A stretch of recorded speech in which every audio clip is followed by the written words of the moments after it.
साथियों नमस्कार। मेरे साथ हैं आज प्रियंका चौधरी, जिनकी खबरें आप 2-3 दिन से लगातार देख रहे हैं, जिन्होंने युवा संसद में प्रबल कार्यक्रम के तहत विधानसभा में अपना बहुत ही शानदार और जानदार उद्बोधन दिया। उसके बाद ये परसों के दिन आई हैं जी घर पे आप 16 तारीख। हाँ, 16 तारीख को अपने गांव खेड़ा आ गई हैं। उसके बाद से ही इनको घर पे और फोन के माध्यम से जो लोगों का बधाइयों को लेकर और तांता लगा हुआ है, उसी क्रम में आज हम भी आप पहुंचे हैं हमारे चैनल के माध्यम से। तो सबसे पहले हमारी ओर से और हमारी टीम की ओर से आपको बहुत बहुत बधाई बहन जी, और आपकी माता जी को भी। सबसे पहली चीज रहेगी कि आपने जो तैयारी की प्रबल कार्यक्रम की, उसको लेकर के आपको ऐसा लगा कि मैं विधानसभा में भी जाकर के और उद्बोधन दूंगी, क्योंकि पहले ये कार्यक्रम जिले पे ही था, जिले पे भी आपने बढ़िया टॉप किया था।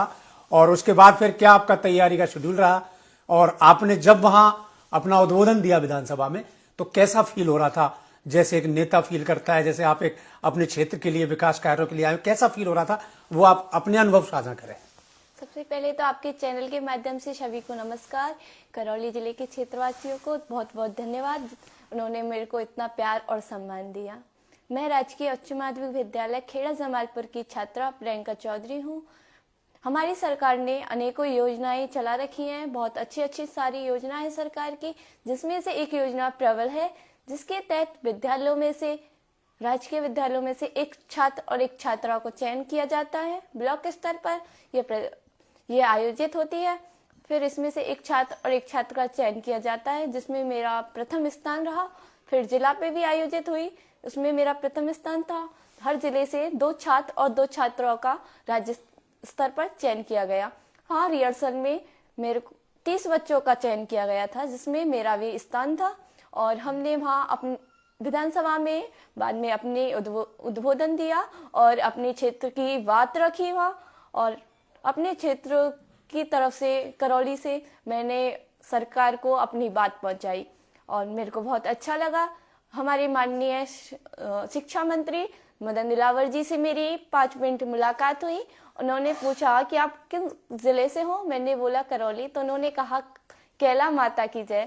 फिर उन्होंने हमसे पूछा कि आप किस गांव से हो, तो मेरे को बड़ी खुशी हुई कि उन्होंने पर्सनली मेरे से अपने गांव का नाम पूछा, तो मैंने बोला खेड़ा जमालपुर। और यहाँ तक पहुँचाने के लिए मेरी बहन, माँ, पापा और मेरे मामा जी का बहुत सपोर्ट रहा, और मेंटर टीचर अमित सर और मेरे प्रिंसिपल सर प्रवीण कुमार जोशी जी व केदार लाल जी सर और मेरे समस्त टीचरों का भी बहुत सहयोग रहा था। जब आपने विधानसभा में उद्बोधन दिया तो अब आपको ये तो समझ आ गया होगा कि जो जनप्रतिनिधि सरकार में चुन के जाते हैं, विधायक, सांसद, वो कैसे अपनी बात को, क्षेत्र की समस्याओं को कैसे रखते हैं, ये तो समझ में आया होगा जी। और किस माध्यम से रखते हैं। अभी आपके जो सहपाठी हैं, लड़कियां और भी साथी हैं जिले में हैं, उनको क्या मैसेज है आपकी ओर से? कि जब ये बच्ची एक पिछड़े गांव की है तो ये जा सकती है, तो हम भी क्यों ना जाएं, वो सभी सोच रही है।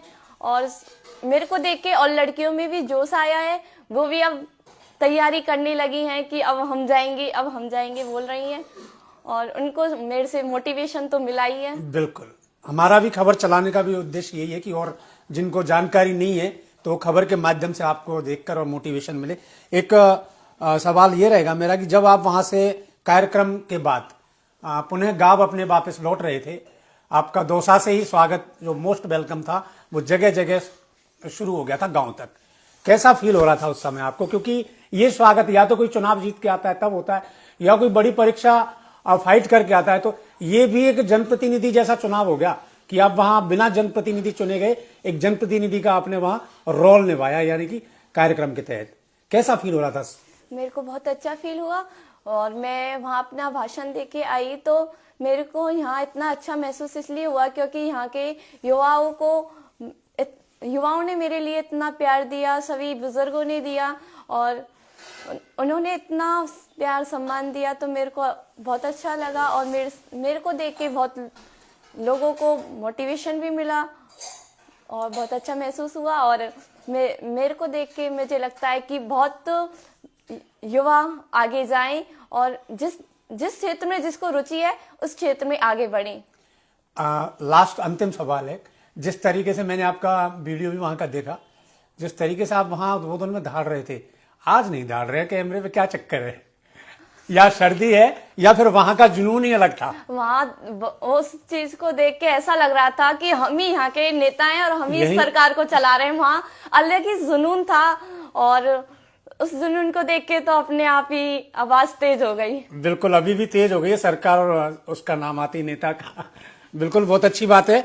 और देखिए, ये थी हमारे साथ प्रियंका चौधरी, और इनकी मां से भी बात करेंगे, जो भाजपा खेड़ा मंडल अध्यक्ष है गीता चौधरी, जो मेरे साथ बैठी, इनके साथ बैठी हुई हैं, उनसे भी बात करेंगे। लेकिन सबसे पहले मैं आपको जानकारी दे दूं कि एक करौली जिले की गिनती जो है राजस्थान में पिछड़े जिलों में मानी जाती है, और उस जिले से विधानसभा में दहाड़कर अपनी क्षेत्र की आवाज को वहां पहुंचाना, ये काम कर दिखाया है खेड़ा निवासी प्रियंका चौधरी ने, और बहुत ही अच्छी बात है। और हमारे टीम की ओर से अगेन आपको बहुत बहुत शुभकामनाएं और आपके उज्जवल भविष्य की कामना करते हैं।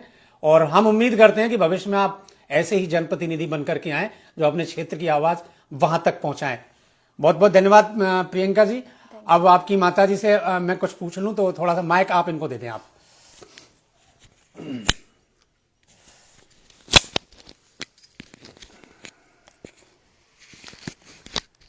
तो नमस्ते मैम, सबसे पहले तो आपको नमस्ते, शुभकामनाएं कि आपकी बेटी करौली जिले का नाम रोशन करके आई। और आप क्या कहेंगे आम जन के लिए और इनके जैसी बेटियों के लिए जो औरों की बेटियां हैं? सबसे पहले सर, मैं आपके चैनल के माध्यम से हमारे समस्त जिले वासियों को, जिन्होंने बेटी को इतना लाड प्यार, इतना दुलार सोशल मीडिया के माध्यम से घर आकर या रास्ते में जहाँ जहाँ बिटिया निकलती रही वहाँ रोडों पर बिटिया का स्वागत सम्मान किया, सभी के लिए मेरे आपके चैनल के माध्यम से बहुत बहुत आभार, बहुत बहुत धन्यवाद।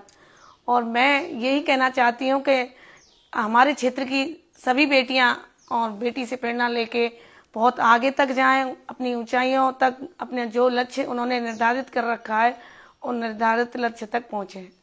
एक मुश्किल नहीं होता है मैम, जैसे ग्रामीण परिवेश से अपन आते हैं जी सर। और आप मेरे से ज्यादा फील्ड में आप रहते हैं और आप जानते हैं सारी चीजें कि एक बेटी को इस तैयारी में भेजना, वहां भेजना, अड़ोसी पड़ोसियों के ताने, एक ये पुरानी सोच रह गई है, जबकि बेटियां बहुत आगे हैं आजकल हर क्षेत्र में।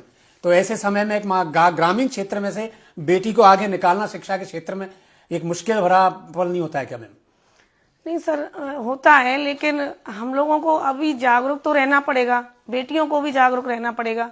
ऐसे भाई लोगों की जो बातें हैं, उनको छोटी सोच को सुनकर बेटियां यहीं तक सीमित रह जाएंगी।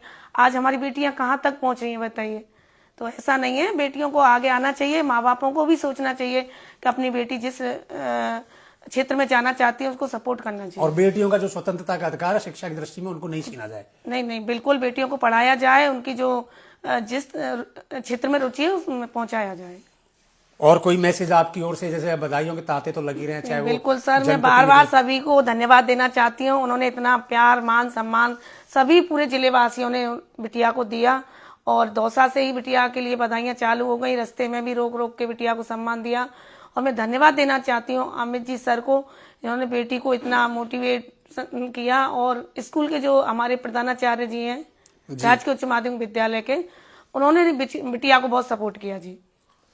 प्रियंका बहन जी, एक लास्ट क्वेश्चन और आ गया मेरे मन में। इससे आपकी अब क्या रहता है आगे? जैसे हम पढ़ाई में जब कोई अच्छे अंक लाता है तो उसको कहते हैं कि आगे क्या बनने की उम्मीद है आपकी, क्या प्रेरणा, मतलब क्या बनना चाहते हो? अब आप विधानसभा में उद्बोधन देके आए, तो मैं तो यही पूछूंगा कि आप क्या प्रेरणा लेके आए, संसद में पहुंचेंगे या विधानसभा में? मतलब आने वाले समय में चुनाव में किसी जनप्रतिनिधि का प्रतिनिधित्व करेंगे या चुनाव की तैयारी करेंगे या फिर अपनी कोई परीक्षा की तैयारी करेंगे? जनप्रतिनिधि की। बहुत बढ़िया। तो धन्यवाद आपका चैनल में जुड़ने के लिए। और मैं एक बार अपील कर दूं सभी छात्राओं से और बेटियों से कि वो भी अपनी अच्छी लाइन पकड़ के और शिक्षा के क्षेत्र में जाएं या समाज सेवा के क्षेत्र में जाएं, क्योंकि आजकल देश की बेटियां सबसे आगे, क्योंकि बोर्ड परीक्षाओं में भी आता है मैडम, पेपरों में, कि छात्राओं ने फिर से बाजी मारी, हमेशा बाजी। बेटियां हमेशा आगे ही रहती हैं और आगे ही रहेंगी। जी, बहुत बहुत धन्यवाद आपका।